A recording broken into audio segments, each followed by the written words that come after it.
As far as we know, there are no other planets out there with oceans like ours. But here on Earth, 95% of the ocean's volume lies unexplored beneath the surface of the water. This deep sea is truly the final frontier. The sun's rays cannot penetrate these depths, leaving it in perpetual darkness. The crushing pressure would flatten most objects and the temperature is just a few degrees above freezing. Yet life still manages to flourish here in all its weird glory. Hi, and welcome to Life Noggin. In this video, we're going to explore what secrets the deep sea might hold. To really get a feel for what life is like down there, let's take a deep dive ourselves.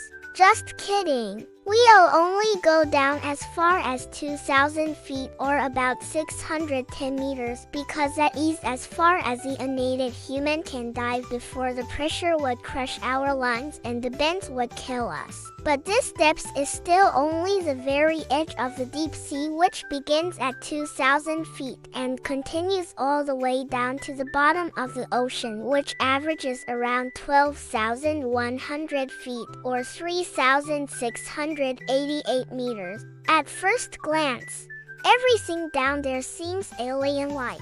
Bioluminescence is a common adaptation seen in many deep-sea creatures. This ability to produce light has evolved over 40 separate times across different lineages of deep-sea organisms and serves many purposes, from attracting mates to finding prey to defending against predators. Some bioluminescent organisms even use it to communicate with each other by flashing their lights in specific patterns. The anglerfish is probably the most well-known for its bioluminescent lure, which it uses to attract prey before it's too late. Most animals of the deep sea have large eyes, which means that they likely rely on vision to find food.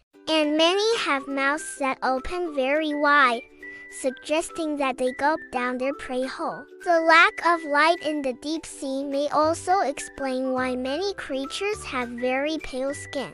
After all, why bother with camouflage when there's no light to reflect? Life at these depths is totally dependent on the food that floats down from the upper layers of the water. There's not enough light down there to support photosynthesis, so no plants, algae, or phytoplankton. So animals must feed on whatever they can catch or scavenge. And with scarce resources, every creature is perfectly adapted to survive on just about anything. Studying the deep sea is obviously challenging since no human can go down there without dying. But thanks to technological advances, scientists have been able to get a glimpse at some of the wonders that lie beneath. Remotely operated vehicles, or ROVs, are equipped with cameras and other scientific instruments and are controlled by humans in real time. While these require ships and skilled operators, they also have the advantage of being able to make repairs if something goes wrong. Autonomous underwater vehicles, or AUVs, on the other hand, are untethered and can explore more remote areas of the ocean floor on their own. These vehicles are often smaller and can venture into tighter spaces, but they also can't be directly controlled and instead must follow a preset path. Thanks to these tools and others like them, we've learned that the deep sea isn't just one barren wasteland.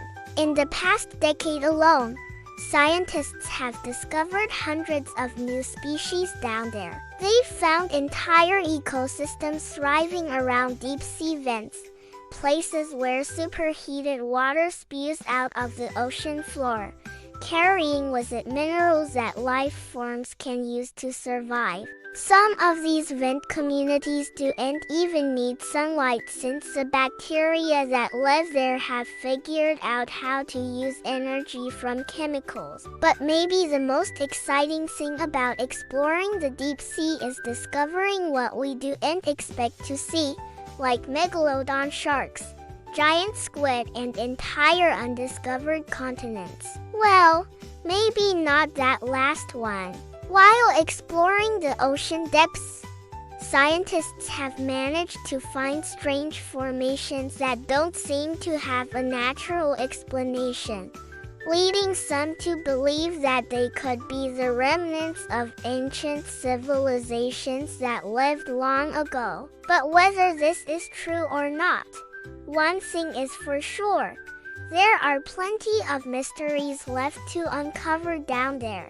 And while it's exciting to imagine what we might find, it's also important to consider what we could lose if we aren't careful. More than 60% of the deep sea is covered by a layer of sediment that is full of plastic and other debris from our consumer society. As discarded fishing nets and lines are lost at sea, they become ghost gear that can continue to trap and kill deep sea creatures. Mining for metals on the seafloor is another growing threat that could smother seafloor ecosystems. Plus, climate change is causing waters to warm up, which could destroy delicate deep-sea habitats and alter ocean circulation patterns. All of this could lead to less food for deep-sea dwellers and more competition for those resources. Ocean acidification could also make it harder for some creatures like corals and shellfish to build their shells and skeletons.